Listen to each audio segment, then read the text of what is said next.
My name is Robbie Grodin. I'm an artist. I've been an artist for about 15 years here in Cleveland, Ohio.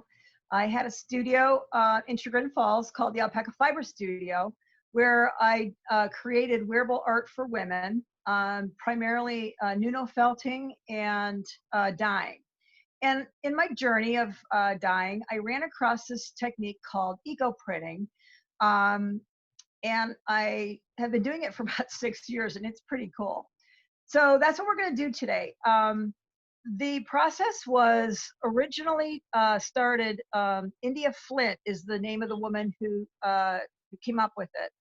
She was doing her thesis on the Latvian Easter egg dyeing. They take onion skins and they wrap them around eggs, and then they tie them with raffia and they boil them, and they come up with these beautiful designs. And what she did is she applied her technique to fabric and to cotton and to wool. So fast forward about 6 years, one of the things that I have been making from her technique is I make these small panels. These are small panels that are mounted.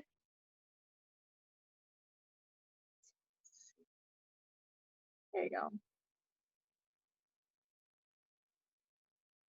They are designed to be mounted on the wall, and they are actually prints from leaves. They are natural prints. What we're going to do is we're going to take the tannins. We're going to take leaves that are rich in tannin. Those would be your maple leaves and your oak leaves, onion skins. And what we're going to do is we're going to release the tannins to print onto the paper. And we do that by boiling them in a bath. And we also use a little bit of rust. The rust will help pull the tannins from the botanicals to strike the paper. And we're going to go one step farther. What we're going to do is not only are we going to get the prints to print their tannins onto the paper, but we're going to do it in a bath of black walnut. Black walnut, as most people know here in the northern Ohio, if you touch them, they stain everything. So what we do is we have been able to capture that into a dye pot and to be able to use it to create some beautiful imagery. So let's see. One of the things that we do is that we are with natural dyeing is that there's never anything that will dye exactly the same way the second time. Rainwater from year to year changes. The plants change from year to year. The temperature of the black walnuts, everything is in flux. And that's kind of the beauty of working with natural dyeing. The first thing I do is I take my paper and I pre-mortant it in a bath of alum. Alum will prepare the cotton so that it will accept the dye from the tannins from the leaves and also the black walnut, and it'll make it a little more permanent. So what I've done, the first thing I've done is, I think you can see this. Whoops. I have this bath of leaves, and what I've done is all of the leaves are soaked in rust water.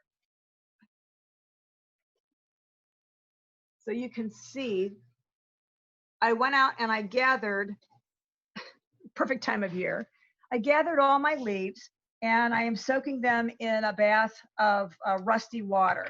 I make the rusty water from, I take old chains, I have railroad stakes, things I've collected over the years, and I put them in a Rubbermaid container and I leave it in the back of my garage. So every time it rains or it snows, it fills up with water and it kind of naturally evaporates in the summertime.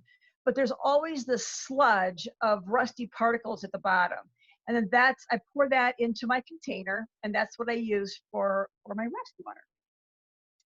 So what we're going to do is we're going to go ahead and start. I've also gathered, well, let me step back for a second. I've also gathered some rusty objects. I've got some, I found these really cool rusty pieces. And I said to my husband, I said, you know, I said, these would be great, but they've got a coating on them. He said, oh, just put them in the fire. So I put them in the bonfire, and it took a year to get the coating off of the rusty pieces. So though he was right, it just took a little bit of time. Everything with natural dyeing takes time. I also found these rings that we're going to use.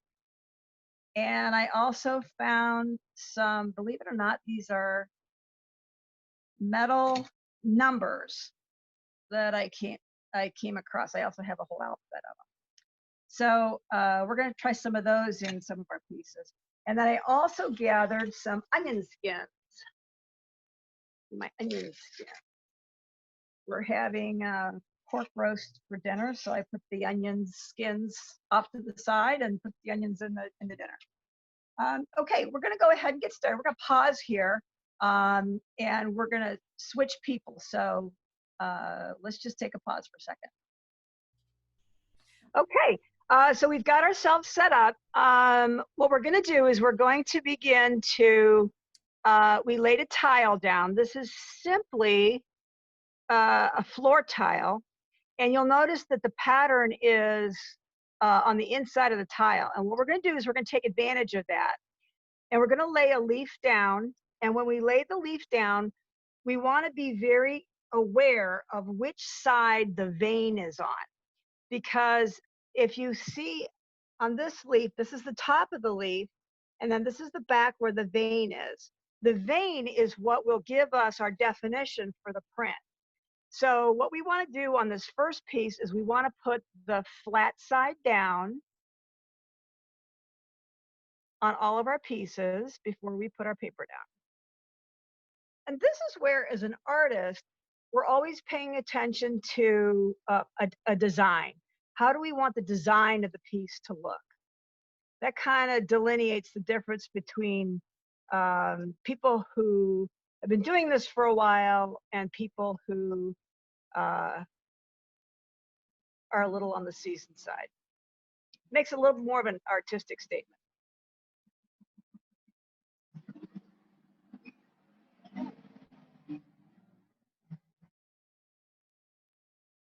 Okay, then what we're going to do is we're going to lay that piece of paper right on top. So we know that the underside has been taken care of. And now what we're going to do is we're going to lay our leaves if we want them to be face down or face up.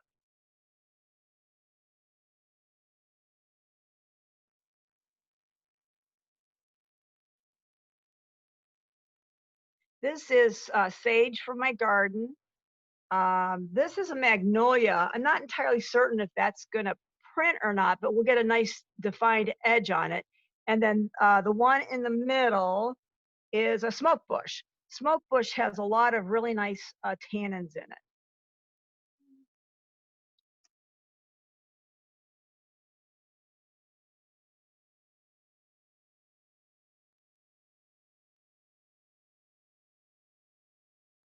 And then we'll keep building.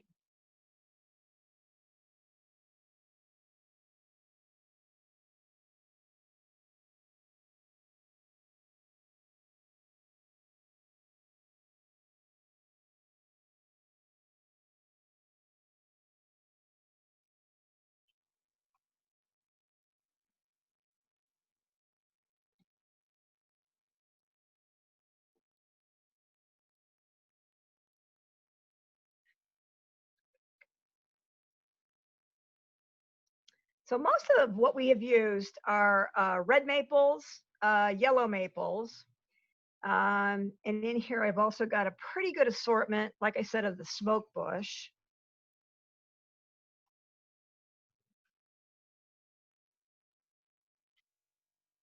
This is a tulip poplar that I have here. And I used tulip poplar in the past, and I wasn't real impressed with it. So we're not going to use that today.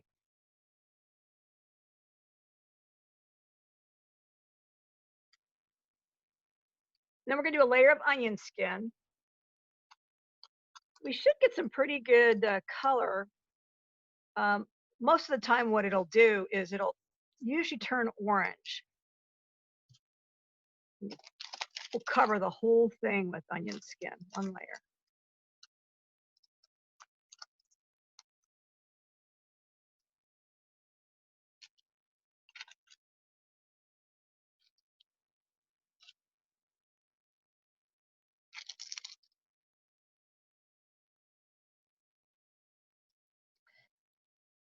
Now we're going to put the next piece of paper on top of that. And now what we're going to do is we're going to move to some of our rusty objects.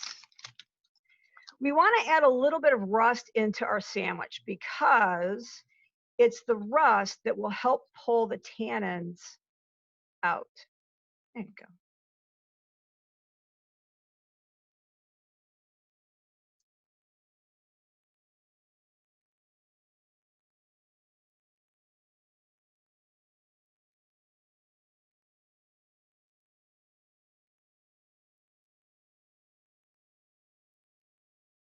And I like to do the rusty objects about every 3 to 4 layers.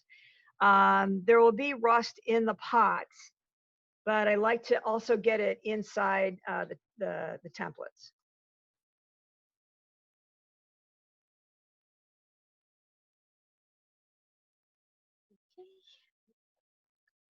Then again, I mentioned what I like to use watercolor paper, but you can really use any vintage. You can use old books. You can use. I like to. One of my favorite pieces to work with is onion skin, vintage onion skin. Onion skin has enough cotton in it. A lot of times different papers have different kinds of properties when they make the paper. I always try to find papers that are really high in cotton.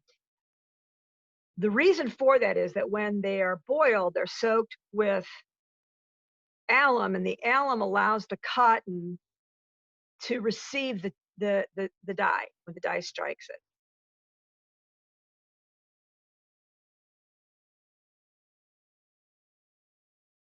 So here she's got a lot of leaves on it. So we're going to get a collage pattern.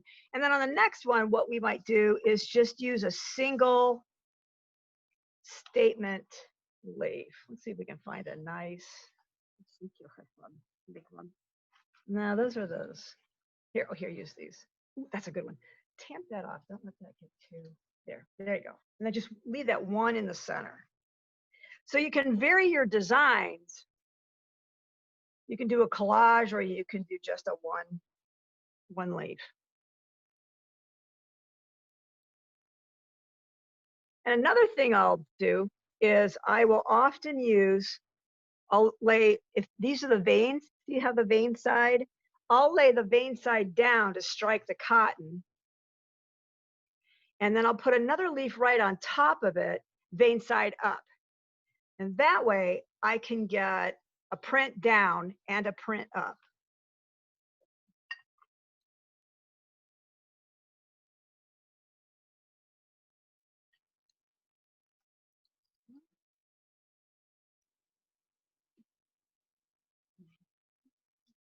Not too many, that's it.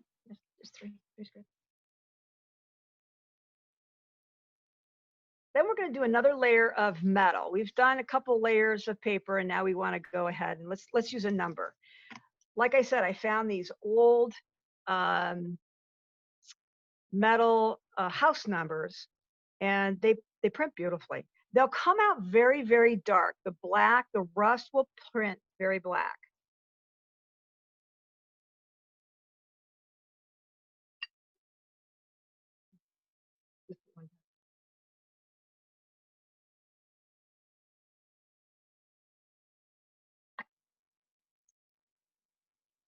So I can build anywhere from, I can do 5 or 6 pieces, or I can, I think I've done sandwiches of like 20.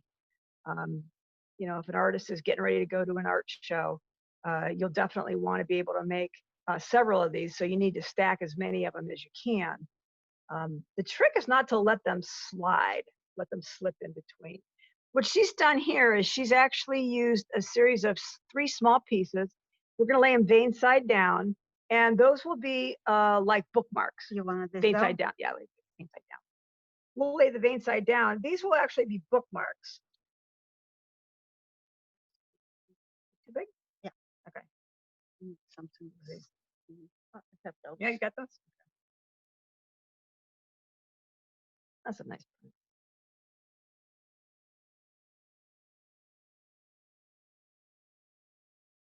So we're nearing the end. We've probably got about 8, maybe 9 layers on this sandwich. We'll go through, we'll do these last 2.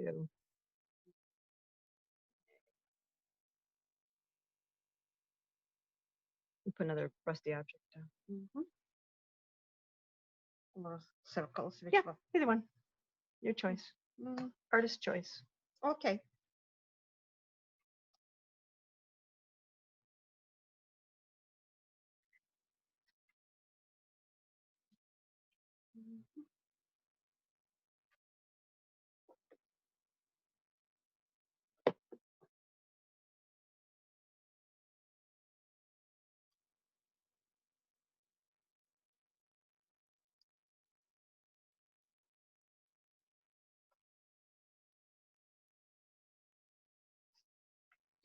These very small wormholes are absolutely beautiful in the prints.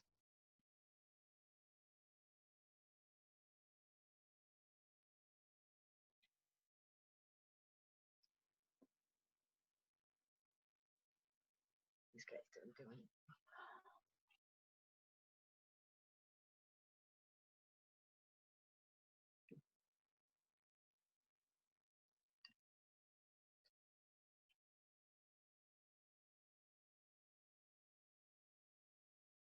Okay. All right, last piece. And then what we want to do is this will be our last piece. So we want to make sure that we're going to capture the inside of this tile as we print. So we're going to lay down one more leaf, and then we're going to take this and lay it to the inside. Okay, you want just one leaf? Yeah, just one leaf.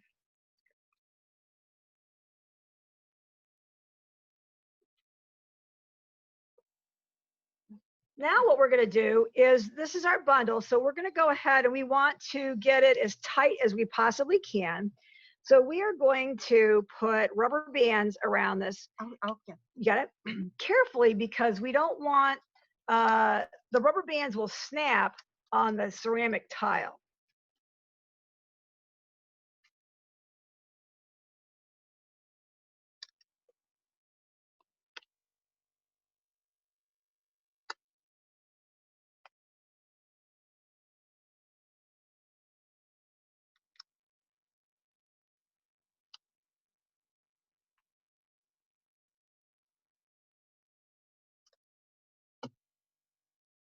Did it break?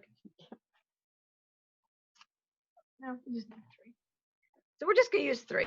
We only have, I thought I had 5, but I guess I don't. Now what we're going to do is we're going to take string. I've reused this from another dyeing session. So what I'm going to do is I'm going to put it in this bucket, and then it won't go anywhere. We found another.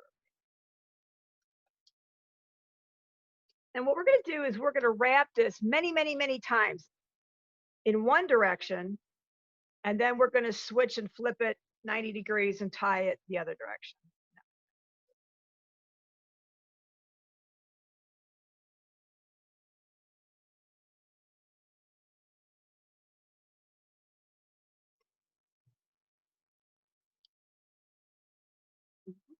You have to do it right here so we can see.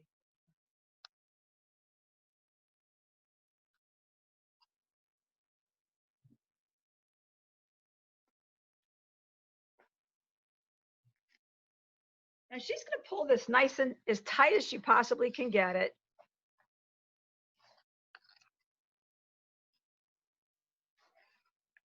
And these little, see how it's bending this watercolor paper?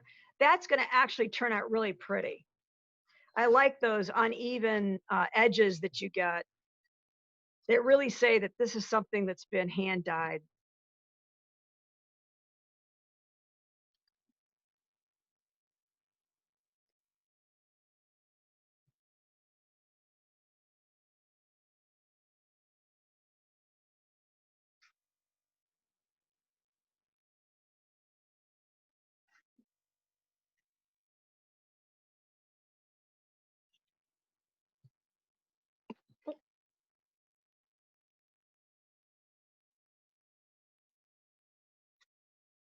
lot of time the iron in the dye baths makes I can only get about maybe 3 or 4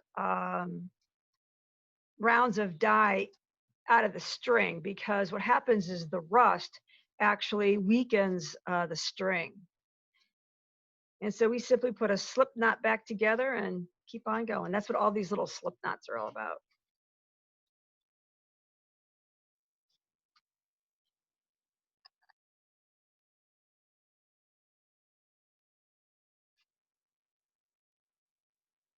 I always like to cut my paper just a little bit bigger than the tiles, just to make sure I get some of those beautiful black walnut edges.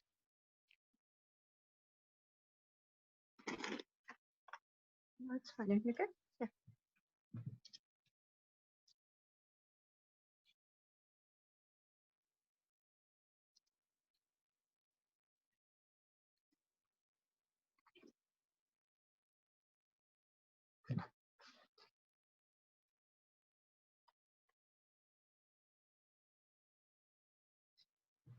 That's good. You don't have to do that. Cut that off.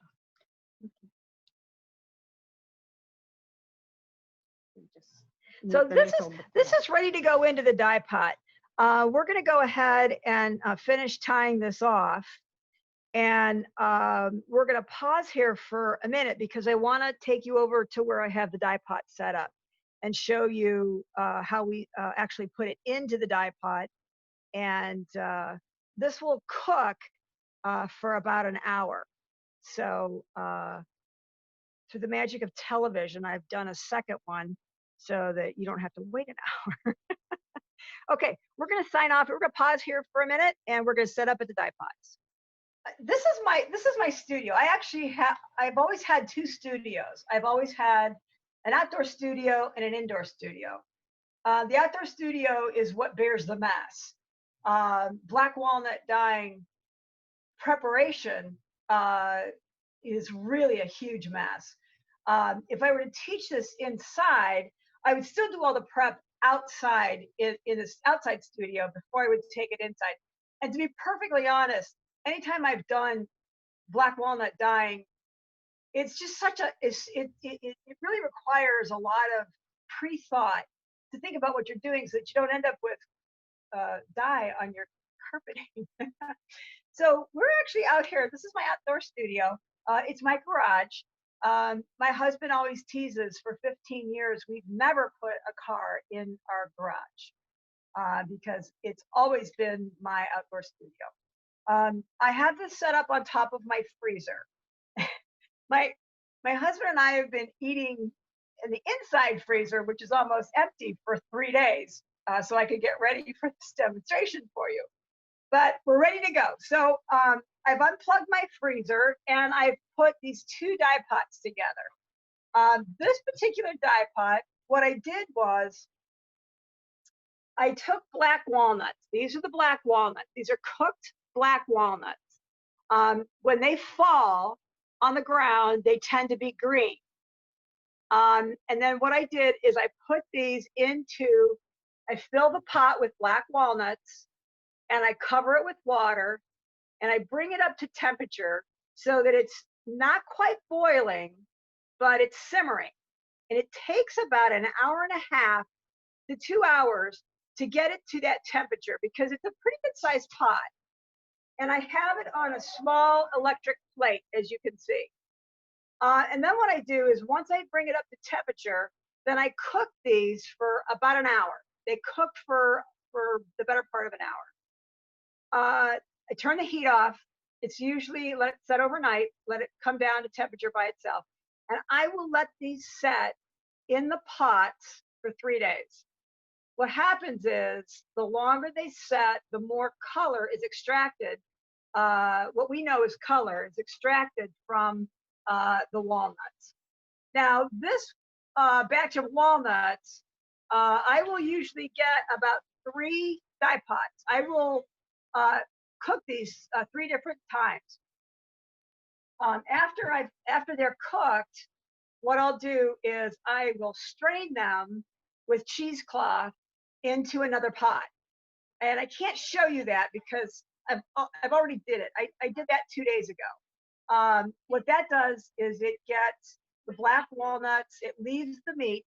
A lot of people will say, oh, do you cut the meats out, you prepare them. I don't do anything to these. I literally put these in the pot, cook them bring them to temperature for an hour, and then let them set for 3 days and filter them.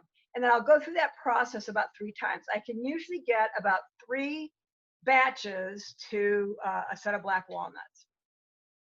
So now what I've done is I've gone ahead, and you can see, you can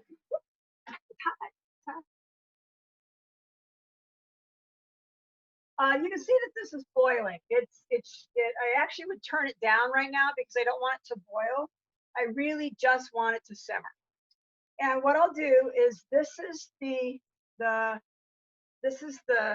sandwich. I call these sandwiches. This is the sandwich that Maya made. So it's ready to go into the dye pot. And what I'll do is, because it's a ceramic tile, I don't want to drop it because it'll break.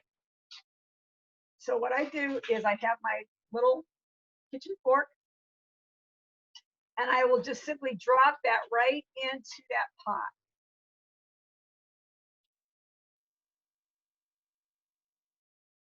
Now this will cook for about an hour. When I was preparing, I didn't realize that we could stop and pause, but we did. What I did was I made one ahead of time. So I've got another one that we're going to go ahead and open up. What I've done with this is I pulled this out of the pot before we started about an hour ago, to let the tile cool down. The tiles are very hot. And then what I did is, after it cooled, then I washed it in a bath of Murphy's oil soap. Murphy's oil soap is I would use Dawn dish soap. That might take off a little too much of the color. And Murphy's oil soap is an olive oil based soap. I use it sparingly. I don't want too much. I just want enough to take the grit off of the paper. So we're going to go ahead and take this back over to the station where we work. We're going to pause again. And what we're going to do is we're going to change the camera angle so that it's easiest for you to be able to see exactly how we go about opening these up. This will be the reveal. This is the coolest part of eco printing, is the reveal. So we're going to go ahead and pause. So what we've done is, this is I call it the magic of television. This is the one I did ahead of time so that you would be able to see the reveal. Like I said, this was cooking for about an hour, and then I pulled it out about an hour ago to let it set, so we can touch it in order to be able to see how everything printed. This is a lot of black. She's wearing gloves, and we're going to go ahead and pull this string off. It still has a little bit of a grit to it. And that's the black walnut. We were talking earlier at the break. Natural dyeing is very labor intensive, and one of the things that helps you appreciate as an artist, helps me appreciate as an artist, is that it really forced me to slow down. It is really all about time. It takes, obviously, time for the time of year to get the best prints is in the fall. That's when the leaves are the oldest and they have accumulated the most amount of tannins. That's why most eco printers are printing in the fall. It has made me figure out which trees have the most tannins in them. It has also helped me identify my trees. I knew that there were maple trees and oak trees, but I didn't know that there were white maple trees and red maple trees. And the red maples print better than the white maples. So after you've done this a few years, it's just kind of it takes more time. It takes, like anything, it takes more experience to be able to go through and know what's going to print and what's not going to print. That being said, every time, every time I have printed, the magic of eco printing is the reveal, because you never know who's coming to the party. You never know which leaves are going to print. I printed a couple weeks ago, and I got a ton of green. I've never had green before. Most of the time, my purple smoke bushes will turn purple. I haven't gotten any purple this year. So this is the best part of the day, is opening up and seeing what we're going to have. All right. The very first thing that we're going to look at is, you're not going to do that. What we're going to do is we're going to go ahead and we're going to open them up very, very carefully. There we go. And let them fall over very, very slowly so that we can see what the prints have done. I think you can see this. This is the reverse side of this. This came out absolutely beautiful. These are full of tannins. They're full of black walnut. The edges from where we tied it are beautifully deckled. There was something here that turned out very yellow. That is, my experience tends to be the alum in the paper. The alum in the paper will pick up whatever chemicals, colors. It's not necessarily the color, it's the chemical in the leaves. And it will allow it to turn that beautiful ochre color. By the same token, the iron has given us this beautiful smoky gray. So there's the beginning of a really pretty lacy leaf here, which is the reverse of this. Now, when we open these up, we're going to be able to see what printed on this side. You can see how the liquid is beginning to come back into the piece. This is a beautiful piece right here. Just a lovely yellow. What we're going to do is we're going to very carefully take these and move these off to the side, because these want to dry. We want to let the black walnut soak into the paper. We want to let the natural dyes rest, and we want to let them kind of cure, I guess would be the best word. So I'm going to move this off.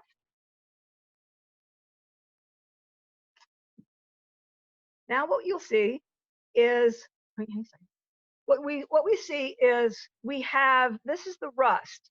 The rust is giving us a very beautiful black, as I would expect to see, a beautiful black area around the rings. What it did is, as the rust went into the leaf, it made this part of the leaf black, and it allowed this part of the leaf to remain that lovely ochre. So what we'll do now is move this off to the side. And as you remember, this is the opposite side of that particular piece.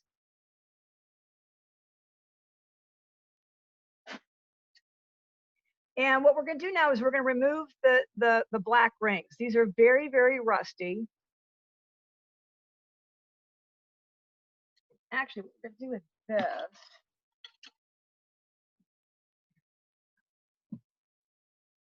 We're actually going to sop this up just a bit. There we go. And here you're going to see more of that outline of that leaf. And I'll show you how I go about, in the next section, I'll show you how I go about bringing back that lovely maple leaf.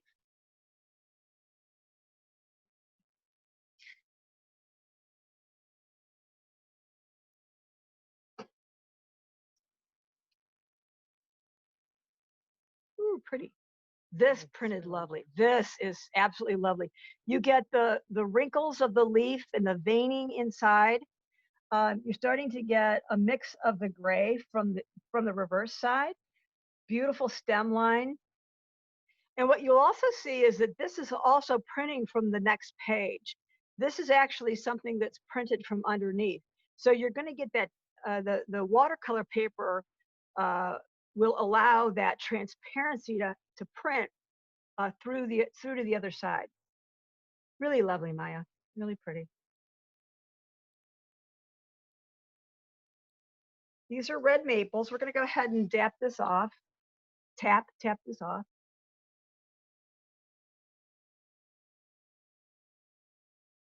Really pretty. The reveals on these are really gorgeous.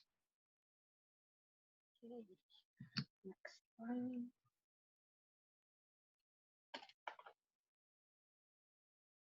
Okay, here we're getting, these are some smaller red maples. Again, we're getting a real pretty pattern here. Now, this is something when as I look at this from an artist standpoint, the repeats on this are really a lovely pattern. There's a nice horizontal split in the middle. Not really sure what caused that, but it really is kind of pretty.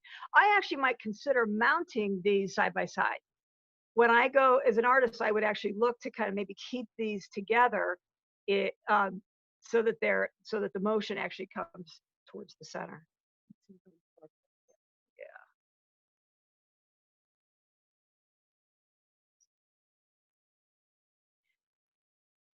Actually, you know what? We're going to leave those on for a second. We're going to leave these on because I'm going to show you a technique that I do afterward.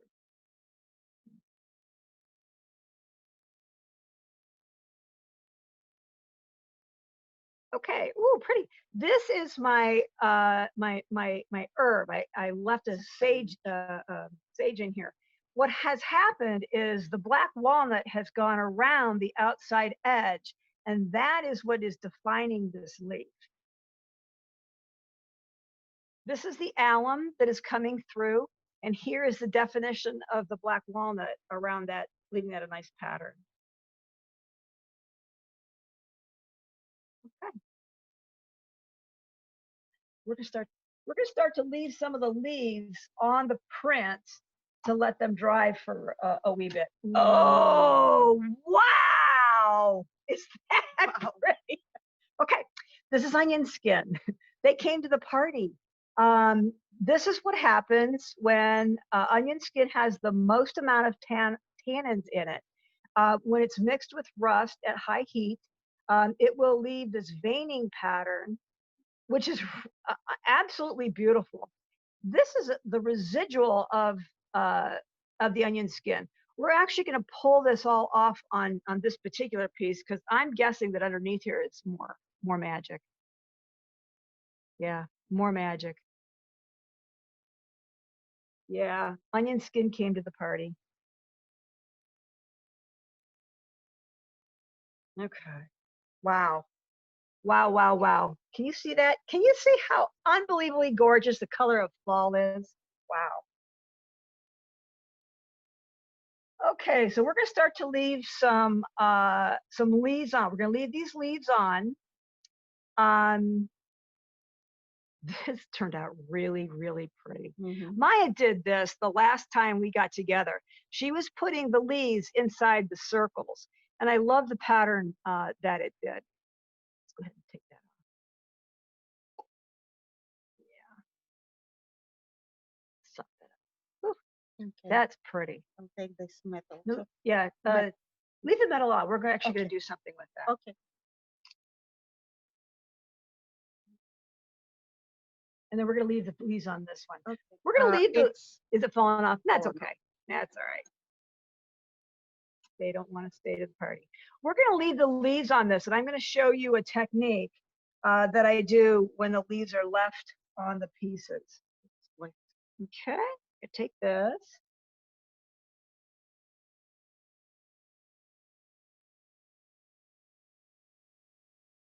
Sure, it's a one. Yes. Oops, take this. Now we're going to leave the leaves on this one too. This is a geranium.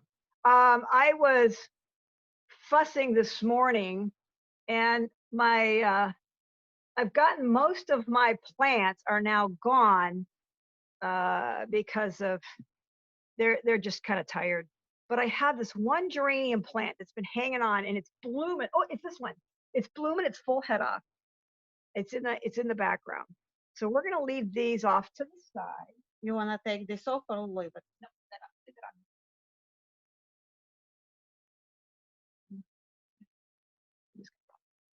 Okay. We're gonna leave a few of these on because I've got something I want to show you that I love, love, love, love to do. And it needs the leaves left on. This is really pretty.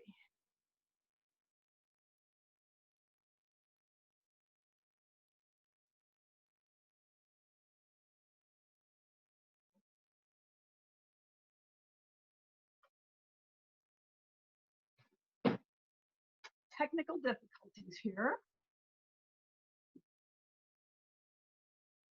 Okay, we're done.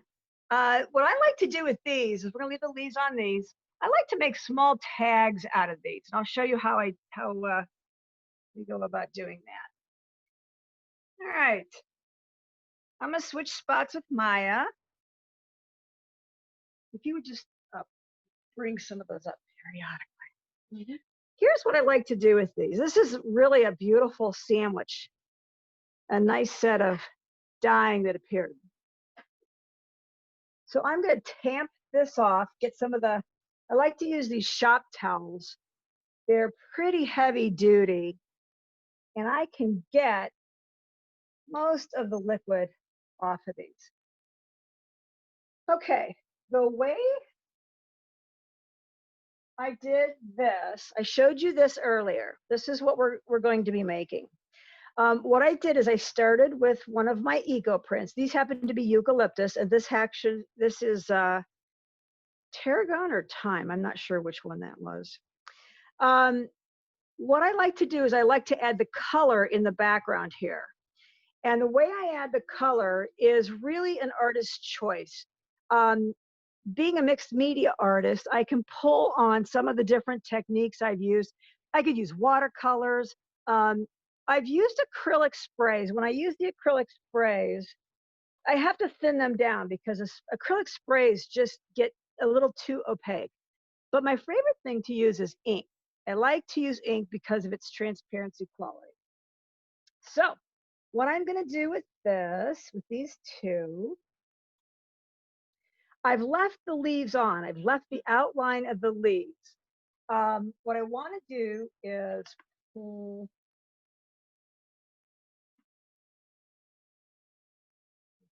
Okay, I'm going to take some inks and I'm going to spray these.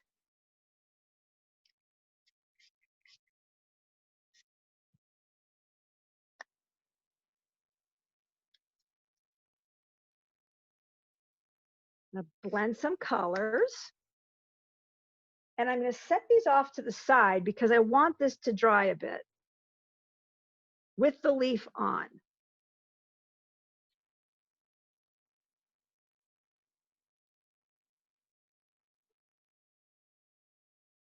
Oh, good, thank you. This is that geranium that I did. And I'm going to go ahead and pull another color out. Shook up.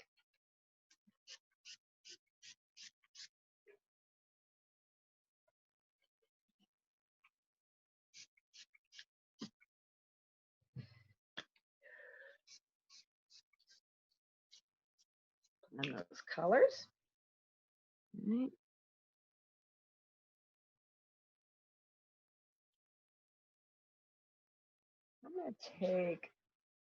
I'm going to take this one. And what I'm going to do now is I'm going to add some of the leaves that we pulled off back onto it so that I can get a nice transparent image. When you work with collage, you always want to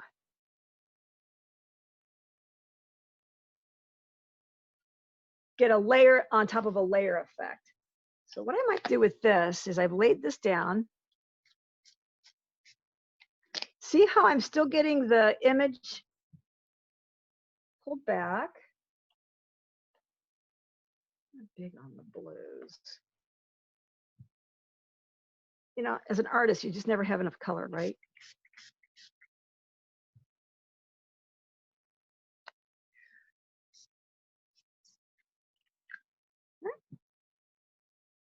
There just aren't enough colors. This turned out really pretty. The sage is still in the background there.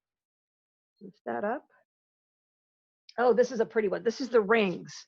Now the rings fell off and I can put the rings back on if I want, but I choose not to.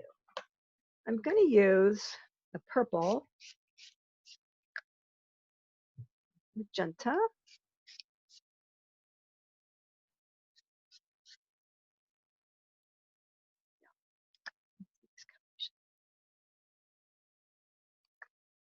Okay. We're having too much fun here. And I'll tell you what I might do. I actually might take those rings. Let's see if I can't lift some of that off.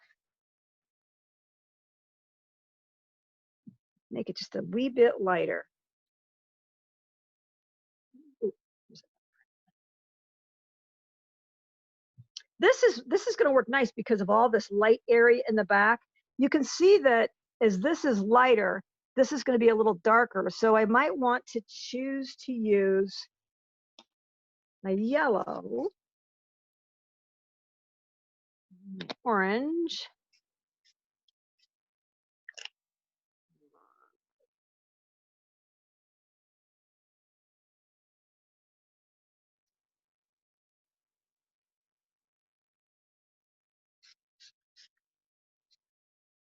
Now there's a line here.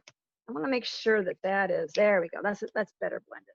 This really is highlighted very nicely here. All righty. Now then, let's go back to some of the original pieces and see if some of them might not be a little on the dry side.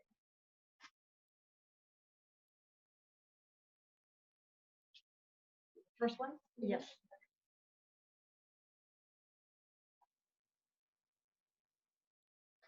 What I like to do is I would let these set. I would let these set for about an hour or two. I would let everything calm down. I would let the color absorb into the watercolor. I would let the paper dry out a little bit. Probably would go have a glass of wine, just sit back and let them relax. Walk away from them for a bit. But because I really want to show you how this works, I'm going to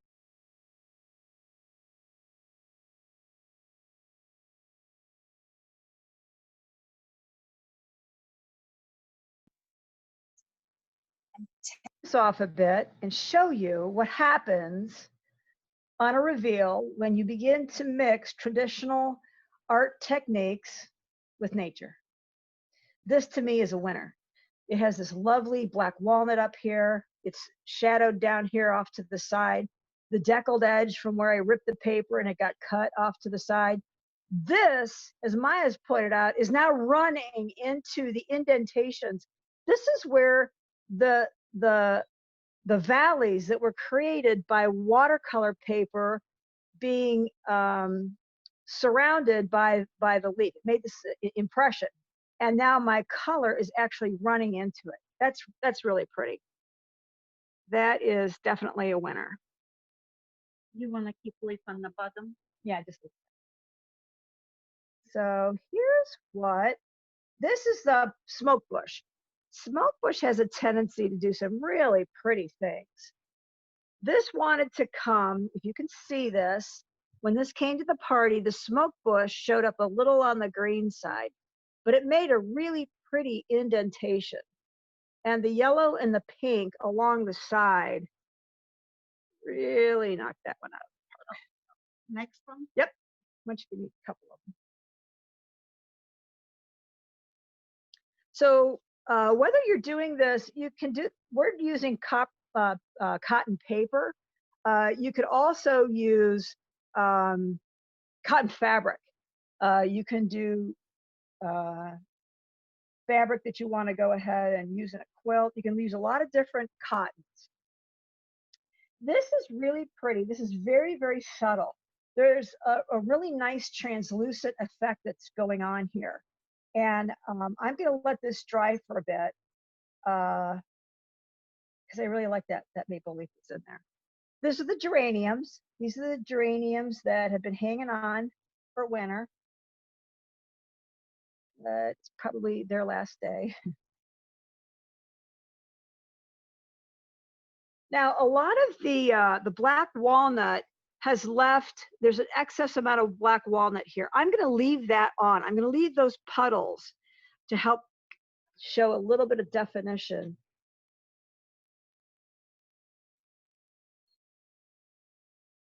Okay.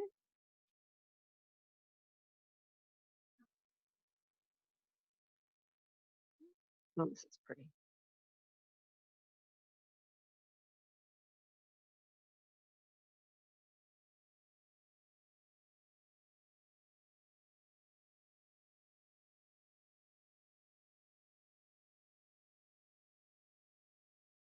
Okay, pull these off. Nice, nice, nice, nice, nice, nice. Nice, nice, nice, nice, nice. That's really pretty.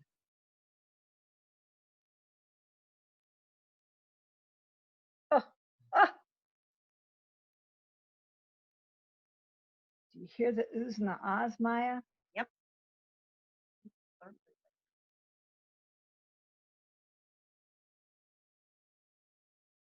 I'm gonna let that set on there. That one's disintegrating, but that turned out really pretty.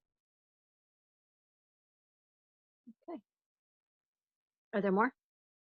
No. No more. Okay. That's it. So we're gonna let all those dry. And let me show you how I finished these. Okay, so this is what we started with. What I like to do is take, this is a piece of stretch canvas. This is actually wood. This is a wood piece that I would use for encaustic, but it'll work fine for mounting. And what I like to do is I take one of my eco prints and I like to define the outside edge. I like to take a pen and I like to I don't use straight lines. I don't always let it print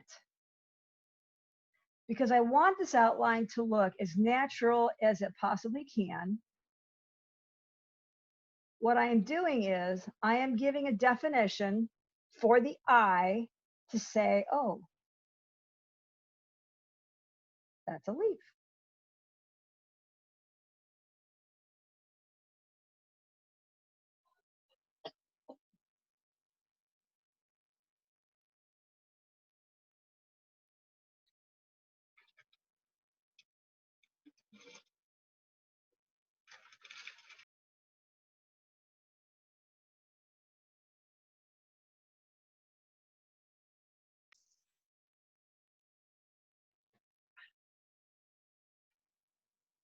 Okay.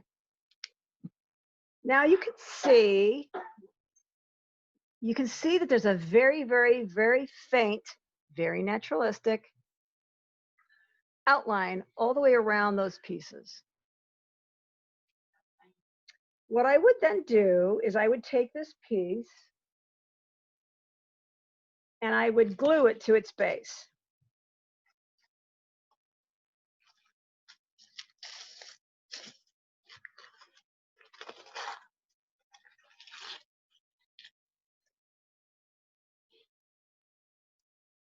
What kind of glue you use? Very good question. This is called Yes glue.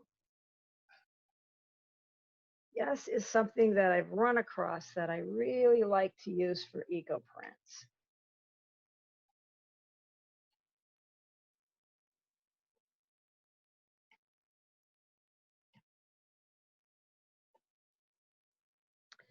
And what I'll do is I will mount this on top of this frame base.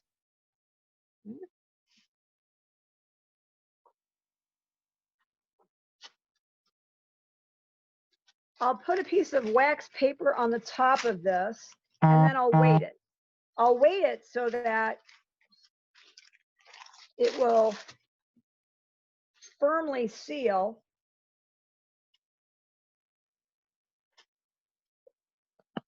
to the canvas. I'll let that set overnight.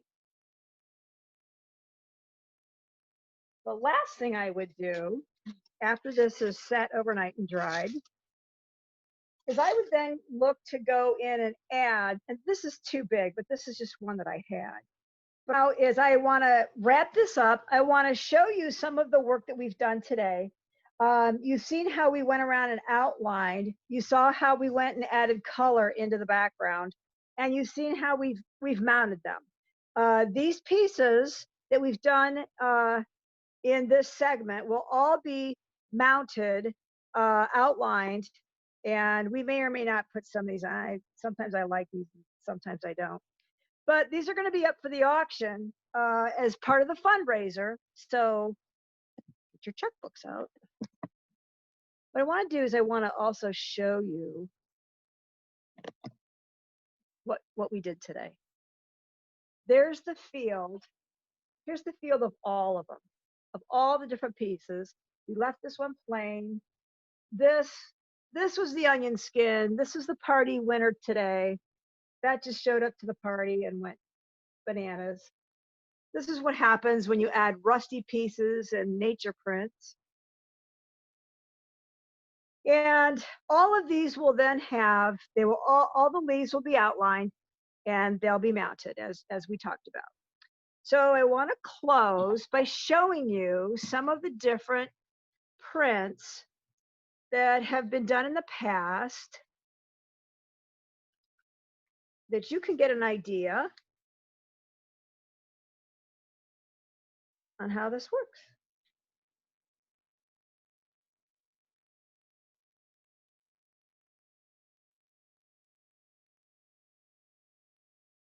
So whether you're using paper or a cotton shirt or a scarf, a lot of these techniques that we're working with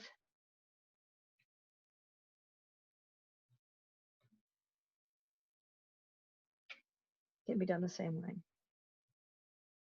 And when I get down here to the bottom where some more color. I love my color. I love adding my color. That adding the color is my way, is my signature. Nature has left her mark on these pieces. This is a rose petal. Isn't that lovely?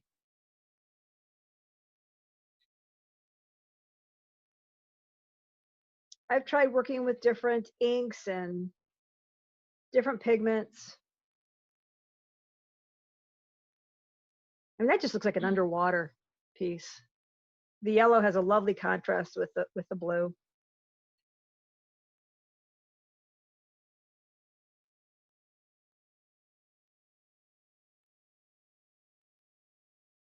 I call this one friends. It's friends. These are friends. We have tall skins, heavy friends, round friends, loving friends.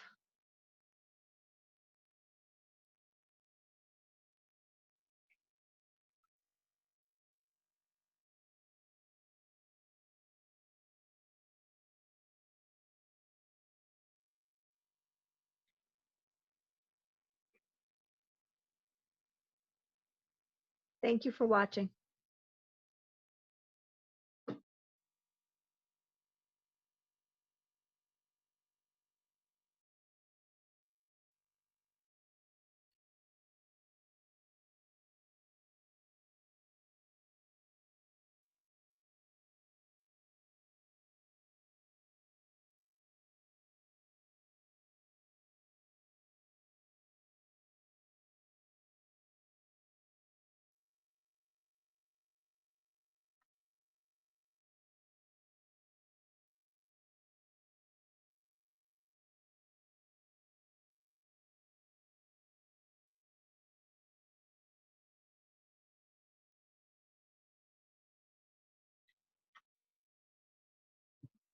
Thank you.